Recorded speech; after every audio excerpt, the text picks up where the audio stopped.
Hey, good morning, everybody. I wish I could see you guys in person. I do miss you guys. It would have been nice to have some good banter back and forth in a normal training camp.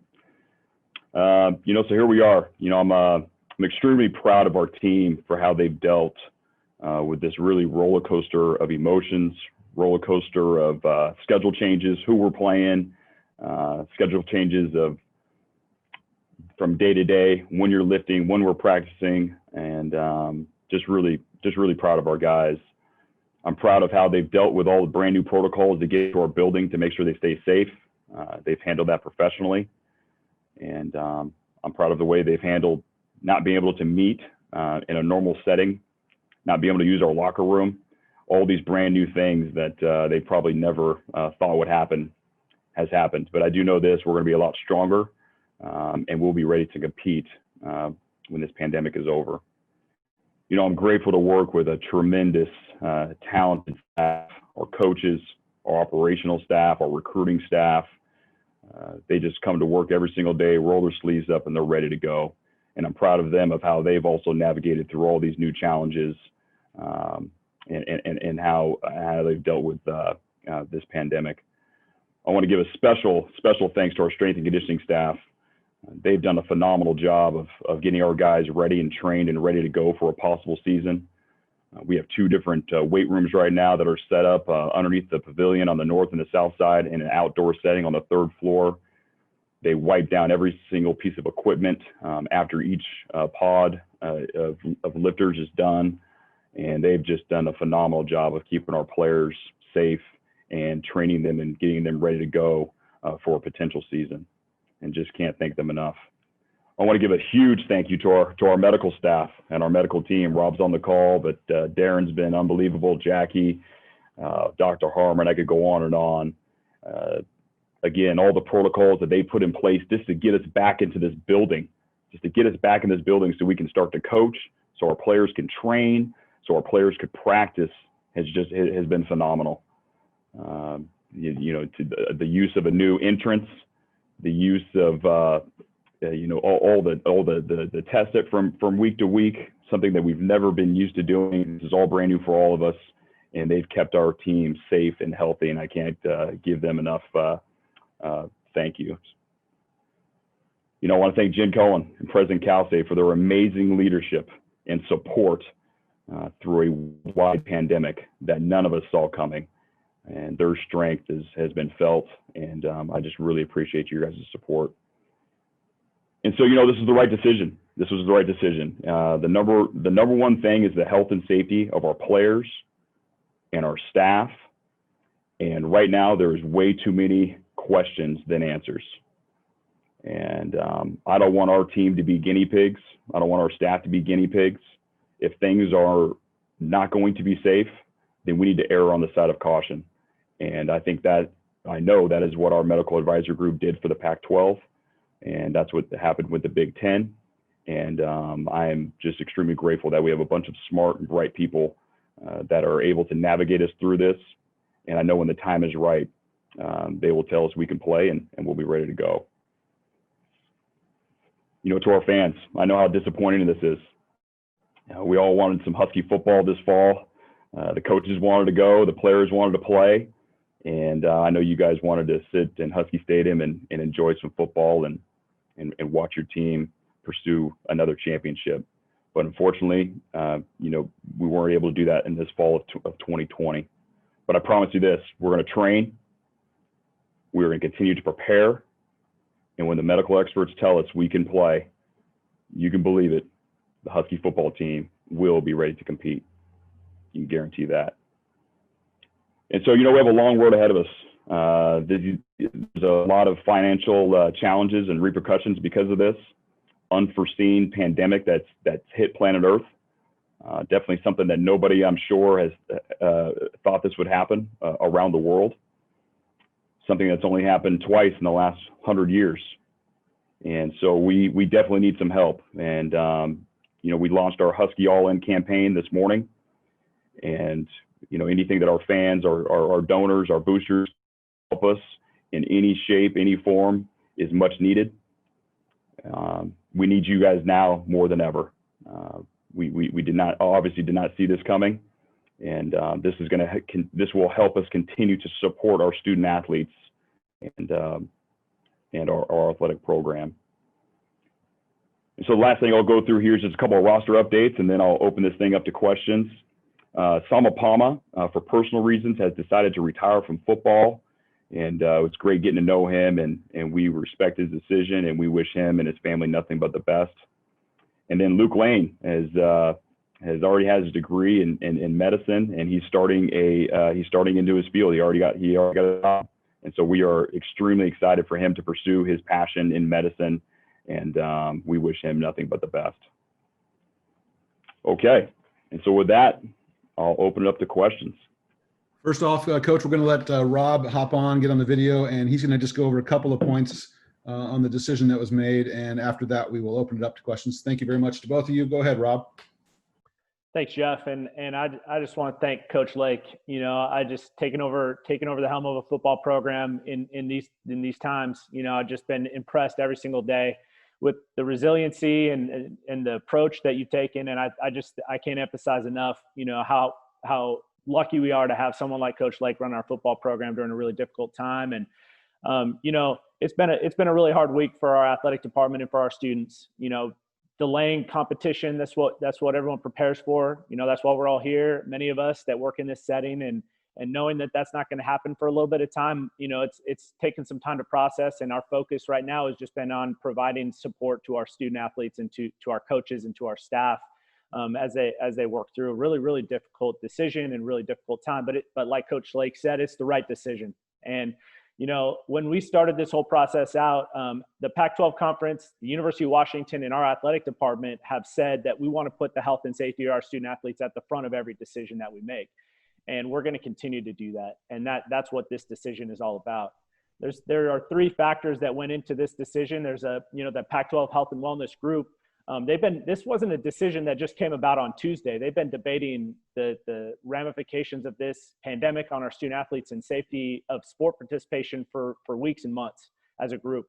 Experts from across our conference, public health experts, communicable disease experts. I mean, this is a large group of really smart people that has been debating this topic for a long time. And there's three factors that really need to be figured out before they can feel comfortable saying it's safe for our student athletes to participate in the high COVID contact environment of sports.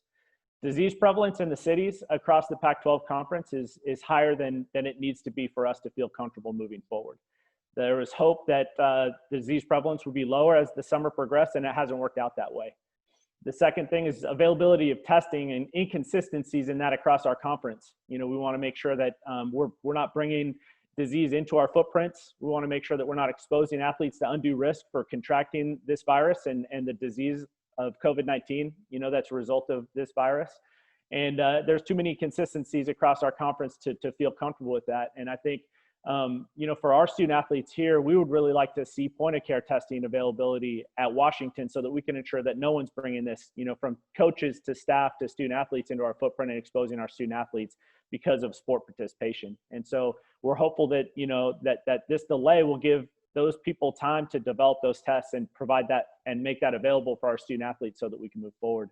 The last thing, and I think one of the most important things, are the unknown complications that we're starting to learn about for athletes in particular around COVID-19. And we don't know the answers to some questions. In particular, I think many of you have seen news about cardiac issues that we're investigating right now. And there's sort of two things you can do with unknowns. You can hope and move forward and hope for the best. And I'm never going to use that word hope when we talk about our student athletes' health and safety here. We're going to take the time to either learn about those things and find some answers, or ensure that we're not creating an environment with our athletic participation which could cause increased risk for contracting this virus until we know. And so until we have one of those two factors, we're going to put our student athletes' health and welfare first. We're going to support them during this time. And our coaches, you know, they've done an awesome job of following our local health authority guidelines here at Washington, and we're going to continue to develop our student athletes so we're ready when the time's right and our experts tell us it's time for us to get back on the field. I'm confident that our coaches are going to put our student athletes in a great position to be successful. Thank you very much, Rob. With that, we'll go to questions. I'll just ask you to ask your questions in the order that I've got them here. Mike Vrabel will be first. I will unmute you. Kim Grinnells, you'll be next. Go ahead, Mike, unmute yourself and ask your question. Hey, Jimmy. Just first wanted to ask, when you broke the news to the team, what was that scene like? How did you do that? And what was kind of the response from the guys in that moment? Yeah. Hey, Mike. It was tough. We actually had practice that day, and we had a really good, fun, energetic practice. Every practice has been fun because everybody's been enjoying every moment out there, being together, and learning their techniques and their schemes on both sides of the ball. And we got the news in the middle of the practice that this was probably going to happen. And then at the very end of practice, I brought everybody up and really commended them on how they've handled this thing since March, and kind of went through the whole scene from March leading up to this point, and told them how proud I was of how they were, going through the roller coaster of emotions of, okay, now there's no spring football. And then, now all of a sudden you guys have to stay at home, you have to quarantine, and then we're going to bring it back. And, kind of led up to this point where they're postponing the season. And of course, our team was very, very disappointed. But I also think our medical team did a good job of describing the reasons why we were postponing the season. So I also, even though there's disappointment, I know our team understands the reasons why we made this decision. All right, we'll go with Kim Grinnells. Chris Francis will be next.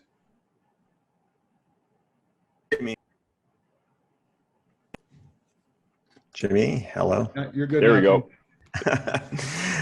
Good to see you, Jimmy. Hey, I know with all the COVID stuff and everything else that's gone out there, it's hard to just kind of get away, and sports is kind of a bastion to kind of get away from all this. And I think there's just a lot of people out there who would just like to hear you talk a little bit of ball. How much do you get to be involved with, football? People want to know about the quarterback competition, John Donovan's offense, a left tackle. How much are you around these guys? How much you seeing the freshmen that are looking good? Can you just talk a little ball with us and maybe give us a little bit of a refuge here? Yeah. Hey, how you doing, Kim? Yeah, it's been awesome. We've had, like I said, some very energetic practices. Defensively, our schemes have always going to change a little bit, but it's been basically what we've been doing, for the last almost 7 years now. And it's just been fun watching all of our young guys learn those, our techniques and our schemes. And Coach K is also, just like we do every single year, has added some wrinkles, and it's been fun watching, Elijah Molden and Levi Onzarike to really challenge themselves to learn a couple of new things. And then on offense, it's obviously a brand new offense. And it's been really enjoyable to watch Coach Donovan out there implementing his scheme, and our offensive line and our quarterbacks and receivers and running backs and tight ends and all of them just thirsting for more knowledge and what the scheme is gonna be. And so we've gone through situational football. We almost covered everything. We covered all of our first, second down situations, third down situations, red zone. And there's a few other situations that we haven't got to yet, but we covered the major ones and implemented a lot of our packages. And so it was fun watching everybody learn those things, execute. It's hard to judge football when we don't have a helmet and shoulder pads on, just so you know. So I'm not going to give you an assessment of our quarterbacks or our linemen. We were out there playing in pajamas and not hitting each other, so that's not football. But at least we were able to execute our scheme on air, and it was just fun watching those guys learn something new. And I did feel like we were going to be ready as we continued to progress. We were on track. If that game were to occur on September 26th, we would have been ready to go. All right. We will go with Chris Francis. Nicole Auerbach will be next after Chris. Hey, Jimmy, thanks for doing this. I'm gonna snap you back to reality here a little bit. Sorry. There's been a lot of criticism, obviously, that this decision, if the other conferences do play, the ACC, the SEC, the Big 12, that the Pac-12 is going to be at a disadvantage in terms of revenue and exposure. What are your thoughts on that? How much does this set back the conference and your program, and are you worried about that? Yeah. Hi, Chris. I think, and no one can tell the future here. I think when everyone had to change their schedules and we all had to from the Power Five had to cancel our non-conference games. The Big Ten and the Pac-12, we were in talks of going conference only, and the Big Ten went conference only. We immediately followed, I believe, a day or 2 days later. I can't remember the time frame. And then 2 of the other Power Five conferences also followed suit. And so, in my opinion, this is going to be the same exact chain of events. The Big Ten and the Pac-12 almost immediately at the same time announced that we were going to postpone the season. And I believe all 3 other conferences are going to follow suit in due time. All right. Thank you, Coach. We'll go to Nicole Auerbach, and then Art Teal will be on deck. Yes, hi. I appreciate you doing this. My question is about, eligibility and all of the pieces of this that are everyone's still waiting to be determined, hopefully end of next week. What is your preference? What would you like to get clarity on specifically tied to that? Great question, Nicole. That's actually going to be voted on today, and it's legislation that the NCAA is taking extremely serious. And I'll just, from our perspective, with us, we have 13 seniors, and what they're talking about. So this isn't law yet, but what they're talking about is if there is no season, those 13 seniors everybody basically's eligibility will be put on pause, and it'll be like this year never happened. Is a better way to say it. And in addition to that, because we have 13 seniors, we can add on 13 scholarships in addition to 85. And so that's what they're talking about. That is, it has not passed yet, but I do think that is going to be fair. There is past precedent on this because of what happened to our spring sports of this year. And so, I bet later today, that'll be big news when they do pass that legislation. And I agree with it. All right, we'll go to Art Teal, and Tim Booth will be on deck. Hi, Jimmy. A question about the We Are United movement among the players. I'm wondering, I'm sure you've been trying to be supportive of some of their goals, but some of the other goals are perhaps destructive to the business model of college football, certainly the Pac-12. How do you navigate that situation, and where do things stand with those players as far as you know? Yeah, thank you, Art. So I think a lot of the bullet points, for that movement, a lot of us can get behind, and that's what we talked about with on our team and in our team meetings. We all want to, stay safe from COVID-19, and what are the protocols that we're doing here in this building, and then what are our opponents doing? I think we could all get behind that. And I think we can all get behind the social justice issues that were mentioned also, in the movement. And we have things that we're doing here that we're going to continue to do here to make sure our players feel that their voice is being heard. And, from my opinion, those two things, I think we're at the forefront in the whole country. I think our protocols here in the Pac-12 for COVID-19 have been the best. And I also think we are way further along than the rest of the country in the way we handle social justice and the racial injustice and how we communicate to our teams.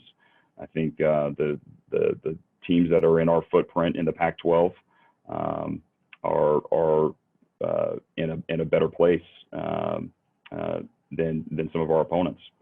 And so I think those two things that was definitely hammered out in our team meetings that we can all get behind. Now, when it talks, what you're getting at is the financial implications of some of the demands that the movement was asking for, which talking to our players, they knew that was out of the University of Washington, out of the Pac-12's hands. Those issues are with the NCAA, and we're to pay players. As soon as we pay players, we will be banned from bowl games. We will get reduced in scholarships, and we will be setting off alarms to the NCAA if we start paying players. So that's way above us. Now, if they want to, collectively as a nation, the NCAA, if all the conferences and institutions want to get together and change the rule of how we're going to eventually give more money to student athletes, then that's a great conversation to have. Currently there's legislation right now, the name, image, and likeness, NIL, that is in Congress's hands right now. And I know it's been pushed back to January of 2021. So there's things that are already in motion to help out our student athletes. And so that's where we ended up here as a team. We felt like, you call them demand. The demands from a social justice issue and from the COVID-19 issue have been met here. And the financial demands is really out of our control. All right, thank you, Coach. We're going to go to Tim Booth, and then Christian Capel will be on deck. Go ahead, unmute and talk, Tim. Thanks. Good morning, guys. How are you guys doing? Got a question for both of you. Jimmy, there's been a lot of talk of spring football or having a spring season. I guess how feasible is that in your eyes, and what are some of the challenges that you see in making that happen? And then for Rob, along with that, what are some of the benchmarks that we need to see over the next few months that actually make that idea of having a spring season possible from the health and safety standpoint? Yep. Good morning, Tim. So first and foremost, we got to make sure we got this virus under control before we can talk about a spring season. We got to make sure we know what this is going to do to our student athletes and our staff long term. We have to make sure the testing's in place. And as soon as all that's under control, then we can start with our spring season. If that does happen, which we're all hoping happens, this is my opinion. I think it needs to be a shortened season. It needs to be 8 games. And then I believe we need to delay the start of the 2021 season into October, probably finish up into February of 2022. And then we can get back on track in the year 2022 and start, football regularly in September. We definitely don't want to put undue wear and tear on our players with close back-to-back seasons. And I believe the format that I just mentioned will help with that. Yeah, I think Coach Lake summarized that actually really well. The only thing I have to add really is, he hit on the most important things: disease prevalence in Pac-12 institution cities. I think that there are public health benchmarks that we were looking to meet, that our Pac-12 advisory group has put together for us. We want to see those numbers, within those guidelines that have been set by our conference medical advisory group. And then testing availability, I think that would be a real game changer, in particular point of care, immediate testing that we could do to ensure our footprint, everyone was healthy within our footprint. And when we compete, that we're competing against healthy individuals. I think that would be the 2 factors that are most influential. And then, sort of third to that, if we're able to continue to create a safe environment for competition and for sport participation, then we still want to know about the unknowns, about what this disease can do with our student athletes, and how to safely bring back student athletes who have been exposed to this virus, because they're going to be exposed to it in their communities potentially. And we still need to solve that issue and make sure that we have the answers for our student athletes when they're coming back and participating in high level athletics activities and in high intensity athletic activities. And then, as Coach alluded to, there are groups currently working on the health and safety issues surrounding spring participation, and then how that would affect fall participation. Obviously, we want to be able to periodize our participation for our student athletes in a way that allows for proper recovery. There's health issues surrounding competition and proper rest periods, and we're going to have an evidence-based discussion about that and move forward in a way that's in the best interest of our health and wellness of our student athletes as well, knowing that it's important for them to have the ability to participate and compete. So we're going to balance those things over the next few weeks and look at all the scenarios and make sure we're moving forward, as we've said all along, in a way that protects our student athletes. Thank you, Rob. We will go to Christian Capel. Christian, you're ready to go. Larry Stone will be next. Hey, Jimmy. I'm curious how all of this impacts your recruiting, both what you're telling guys who are already committed to you in the 2021 class, how you approach the rest of the 2021 class, and then moving forward with evaluations and everything for 2022. Yep. Hey, Christian. So 2021 we're doing really well right now. We've got really good relationships with these guys. We've been recruiting these guys for 2-3 years already. And so that part of the recruiting hasn't really affected us in that for that age group, especially after the NCAA passes the legislation today or in the coming weeks. We'll be able to sign over if for whatever reason we do not have a season, and so that shouldn't affect us that much at all.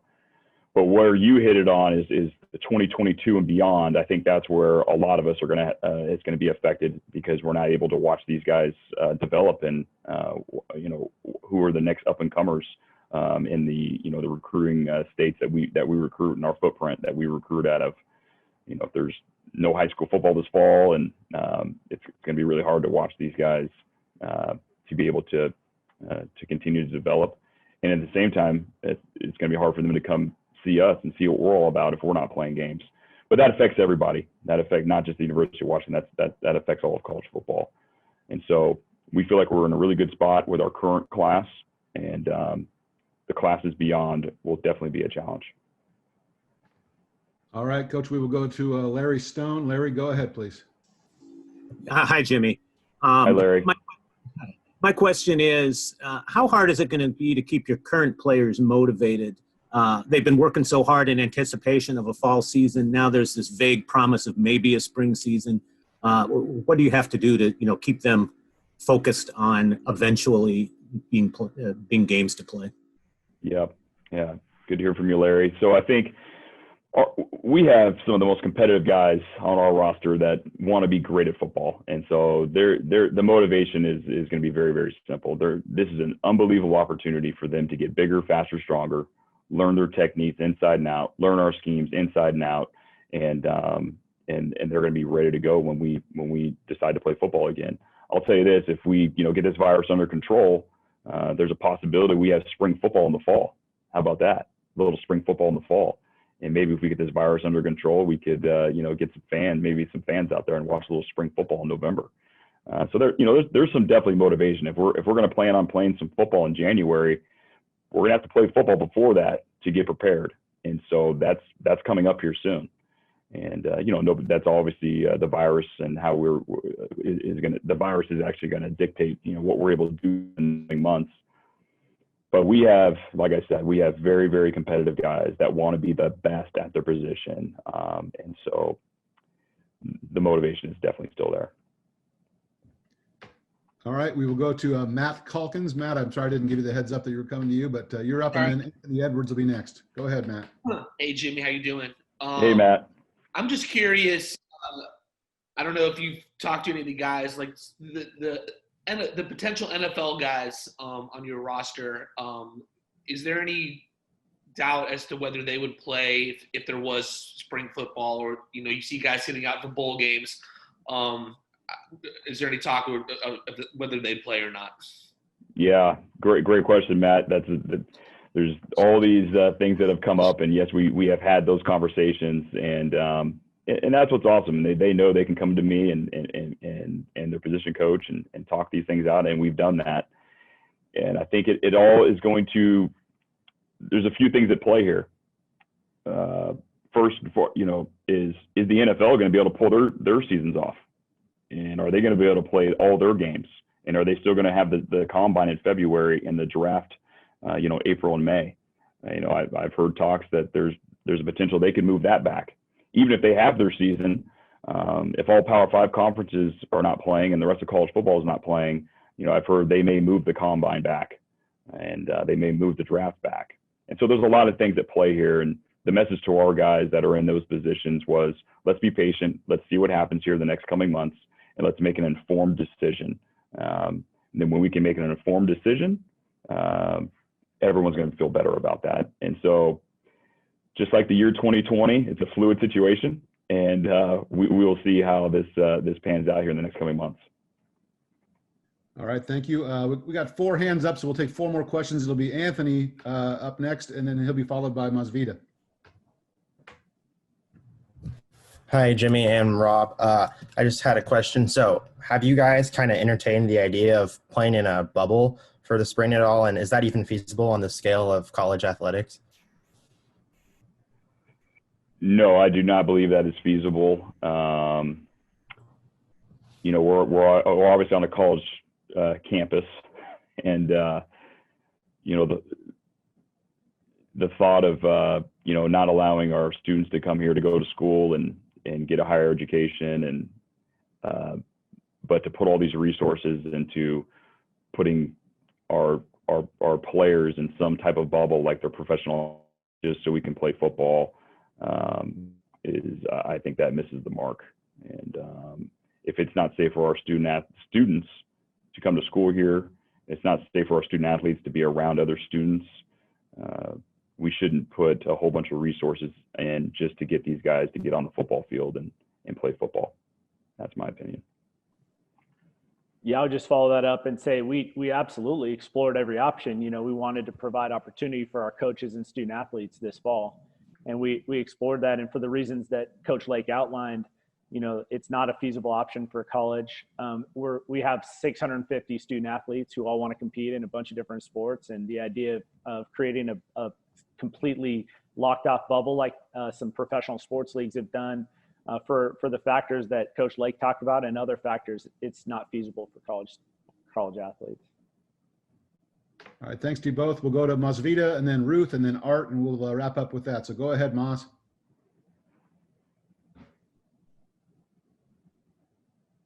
Mic's on mute. That's I'm a new sorry. thing. Your mic's on mute. There's a lot of new sayings this year. Your mic is on mute. Social distance.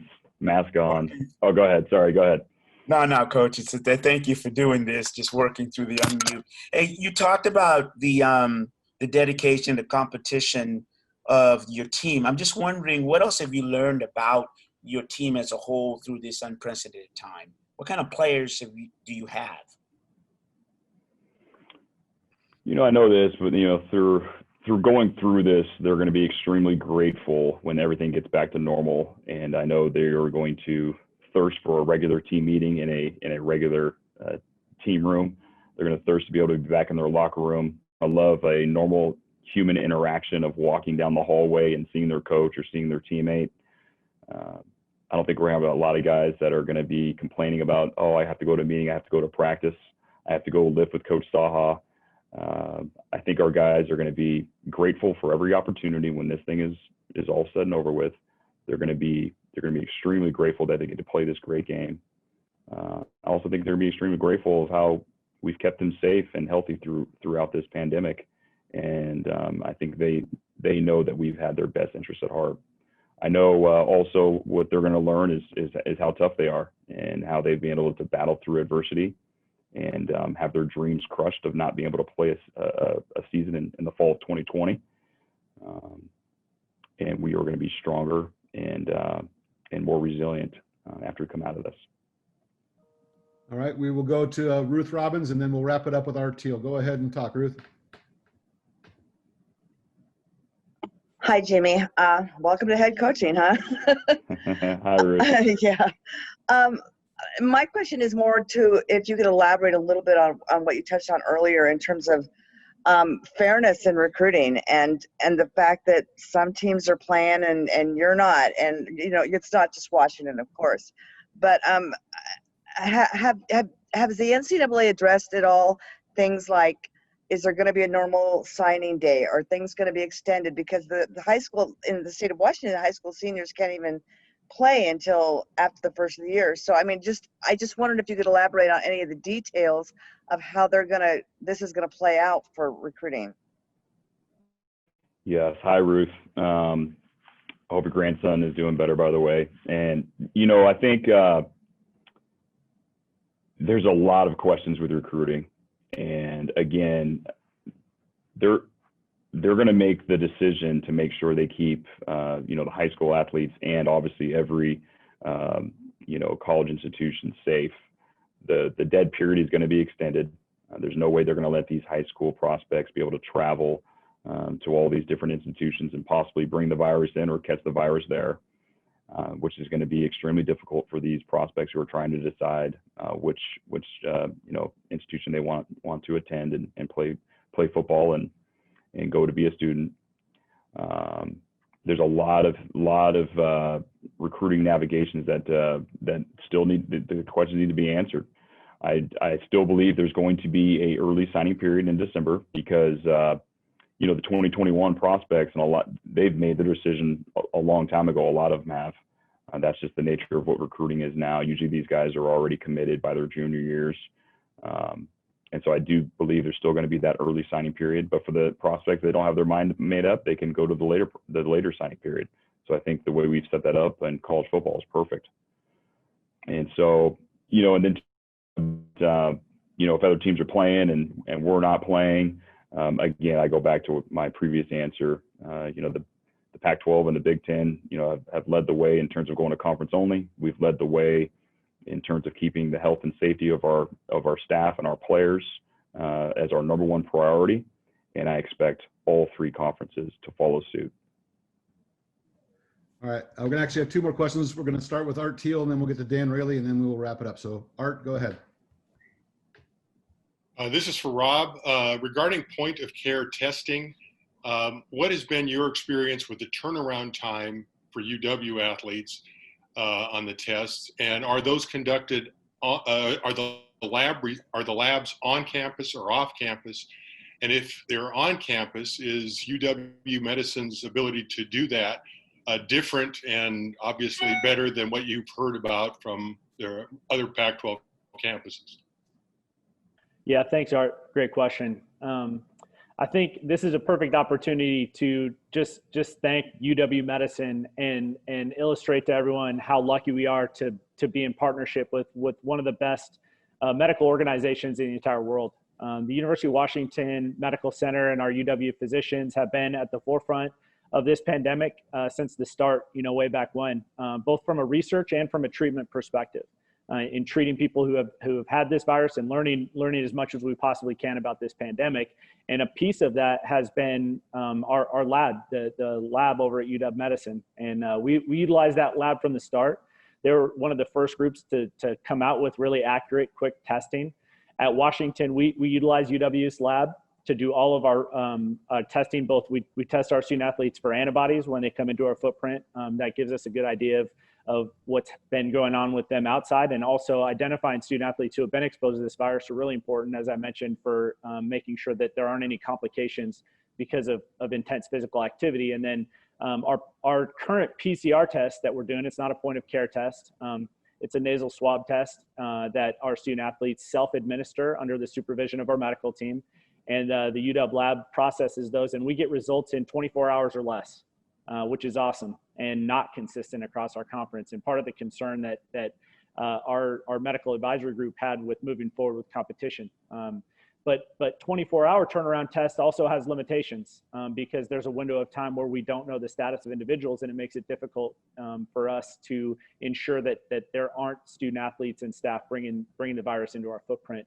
And point of care test is in development, and it is happening. It's going to happen, and the timeline for that is hard to guess on. I was actually listening to our medical advisory board for the University of Washington talk about this today, and we're researching this on campus here at the University of Washington, and we're going to have the ability to have instant test results and ensure that on that day someone is not carrying COVID and not spreading COVID-19 around our facilities.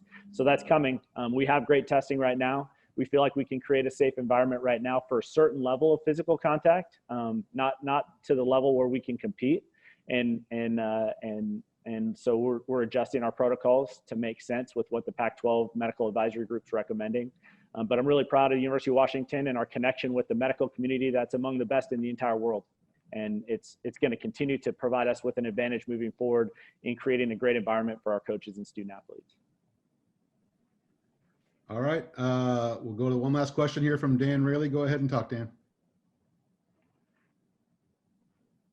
Jimmy, have you had any players test positive for COVID-19? And if so, what was the reaction amongst your players? Yeah, I'll first let Rob describe a number of affections. He's going to have way more of an accurate count than I am, or how you want to answer that question, Rob. Go ahead. Absolutely. I think one thing before we get into this that's extremely important for us as an athletic department is protecting our student athletes' health information. There's obviously a lot of laws and that their protection of that information is really important to us. And so we're very cautious about the way that we release this information, but it is a publicly reportable disease right now, because it's important that we understand prevalence. And so, we have been really transparent about cases on our campus. As I said, we have 6 antibody positive student athletes out of the whole 250 plus that we have in our footprint right now. And then we've had 12 positive cases up through last week of student athletes who are PCR positive across all of the sports. We have representation from all 22 of our sport programs back in our footprint right now.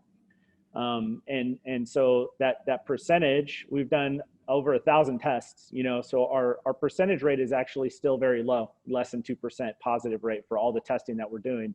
And all that testing includes not just surveillance testing of asymptomatic individuals, but people who have symptoms, athletes who, have had close contacts, all those tests. Our percentage rate is still, down in the 1 to 3% range, which is consistent with what you see across the country for people who aren't participating in athletics and things that could be potentially higher risk contacts. So that's as much information as we want to give, because we don't want to put our student athletes' protected health information at risk and have a case where we might potentially identify someone who has been exposed. But I can assure you that one important thing is contact tracing and making sure that we don't continue the spread of this virus. And so there's a lot of communication. Campus, EH&S, and King County Department of Health have been great partners for us in doing appropriate contact tracing when we do have positive cases and resulted in, quarantines. And I know one of the reasons that Coach Lake wants to make sure we're doing the right thing is because we don't want to end up, putting our whole team into quarantine. That's really difficult for 18 to 22-year-old individuals to be stuck in their homes and not able to leave. And so, that's part of the reason for us at this point in being conservative about the way we move forward with athletics participation is we want to minimize that for our student athletes. And we feel like we've done a really good job of that so far. And we're going to work really hard to keep moving forward with our student athletes in that way. All right, that will wrap us up for today. We really do appreciate both Rob and Coach Lake taking their time with us here today and staying with us for this full time. Thanks to everybody for joining us. We'll see you again sometime soon, hopefully. Thanks a lot, everybody.